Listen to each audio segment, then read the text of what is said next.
In the 1950s, Ronald Reagan began collecting motivational, entertaining, and compelling quotes, writing them on note cards, and using them for inspiration for his speeches, as he did for his 1964 Time for Choosing speech. Winston Churchill said the destiny of man is not measured by material computations. When great forces are on the move in the world, we learn we're spirits, not animals. And he said there's something going on in time and space and beyond time and space, which, whether we like it or not, spells duty. You and I have a rendezvous with destiny. We'll preserve for our children this, the last best hope of man on earth, or we'll sentence them to take the last step into 1,000 years of darkness. In this video podcast, we take a closer look at these remarkable note cards. Known as the Great Communicator, Ronald Reagan sought wisdom from a wide-ranging set of political figures, philosophers, novelists, and poets, including Abraham Lincoln, Daniel Webster, John F. Kennedy, and Thomas Jefferson, as well as Mahatma Gandhi, Mark Twain, and Thomas Wolfe. As he came across quotes that he liked, he would meticulously handwrite them on 4x6 note cards, recording his favorite sayings, jokes, asides, and timeless nuggets of political wisdom. It's believed that Ronald Reagan started the notes collection when he was serving as a spokesperson for General Electric from 1954 to 1962.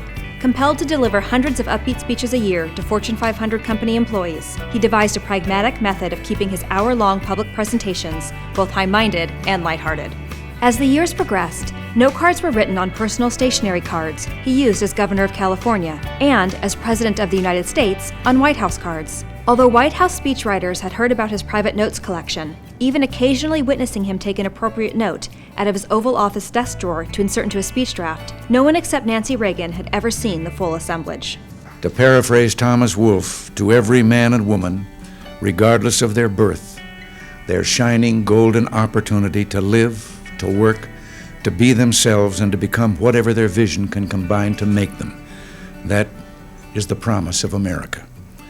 And that promise is what we came to Washington to restore. In 2010, the Reagan Library was under renovation, in time to reopen for the centennial of President Reagan's birth on February 6, 2011. Looking for new artifacts to put on display in the library, a cardboard box, marked only in pen with RR's desk on its side, was located within the archives. There was no label on it. It was randomly stashed among boxes of assorted Reagan memorabilia. These were the personal belongings he had kept in his desk until his death in 2004. The treasured notes were held among a mass of rubber bands and paper clips. All of the one-liners were maintained in a fat stack of cards with a rubber band around them. They were separate from the rest of the collection. Whenever the president heard or invented a joke that he deemed a keeper, he'd carefully write it out on a 4x6 note card and insert it in this stack.